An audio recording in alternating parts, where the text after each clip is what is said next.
Topic 2 is all about distribution. So we're going to talk today a little bit about what a distribution might look like and the things that we might be interested in sort of saying about a distribution. And we're going to look at one example each from both categorical data and quantitative data. So the big key idea in section 2 is to really think about the fact that a visual display of data is going to be a much easier way to look at data than a list.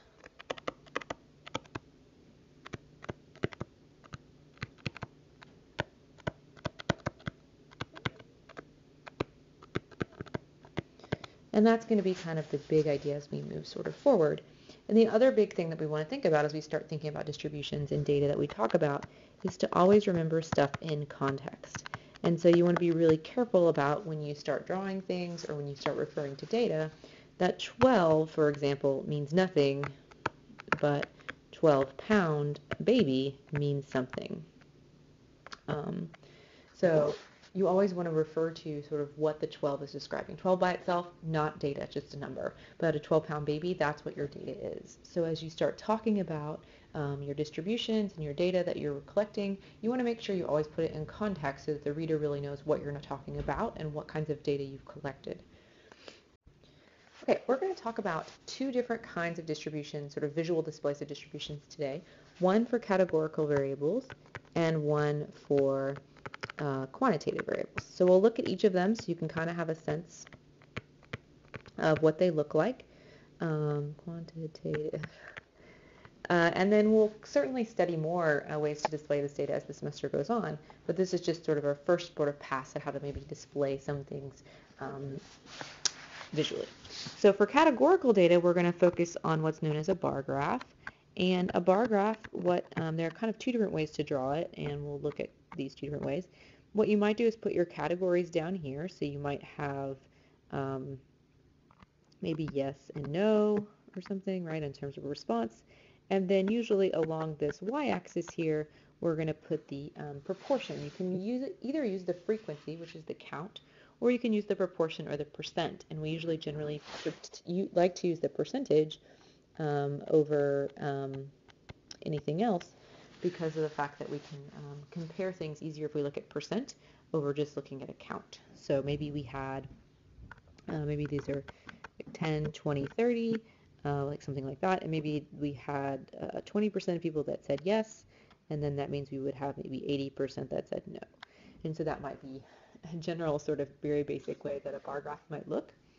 The other way that you can talk about a bar graph is to look at something known as a segmented bar graph, which would be to stack these things on top of each other. So maybe you have multiple categories like men and women or something, and you're looking at maybe 20% said yes, and we're going to shade that in, and then maybe the rest of the 80% said no, but then maybe 40% of women said yes, and then the other 60% said no. So it's a way to sort of compare sort of men to women. So if you want to compare across categories, maybe two responses where this means yes, and then the open one means no. So those are the two sort of versions of bar graphs that you'll see as you read the section and as we talk about it in class. But there's ways to display categorical variables, and obviously if you have more than two categories, then you would just have more bars across here. And the order that you place those bars doesn't matter. You can put them in alphabetical order, or you can put them in order sort of from lowest to highest percentage. It doesn't really matter in a bar graph because it's really just a way to display the categorical data. We always try to leave a little space between each category to help with that as well. The type of plot that we're going to look at for quantitative data in this section is what's known as a dot plot. And this is good for small amounts of data. If you have too much data, it's just way too hard to sort of draw. But again, the idea here is that you have maybe an axis, and this actually has numbers on it. So maybe like 1, 2, 3, 4, 5, and this might be number of, I don't know, Oscars won by a movie or something. So we might also put 0 because maybe movie hasn't won any Oscars. And then for each movie that you maybe collected this data on, you would just put a dot. So maybe you had 3 movies that had 0 Oscars. Maybe you had 2 movies that had 1 Oscar and 1 movie that had 2 Oscars and 1 movie that had 5 Oscars. So each dot represents one of the movies maybe that you collected the data on, and then you can kind of start to see, right, that there were a lot that had 0, and then it sort of tapers off as you get into sort of the higher numbers. So that's a way to display a dot plot.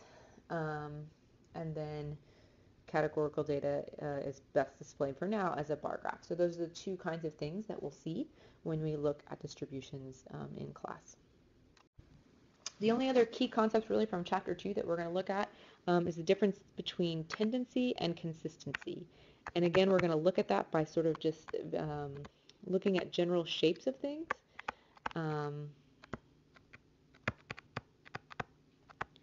So tendency usually refers to sort of the average or the center of the data.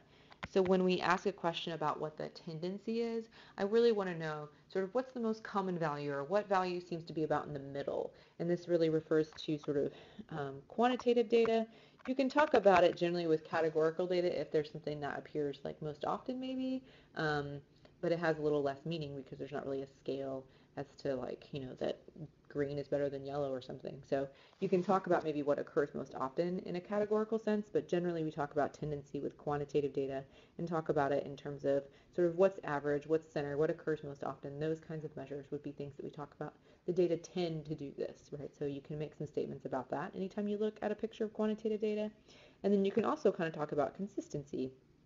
When you can talk about consistency, you're talking about the spread of the data. And this really goes to quantitative variables. When you're looking at sort of the spread of things, how spread out are things, right? So are things close together? Do things tend to sort of generally be consistent in that sense, right? Are they just really close? Or are they spread out sort of all over the place? And those are the kinds of things that we talk about. And we'll look at examples of those as we sort of talk about chapter 2.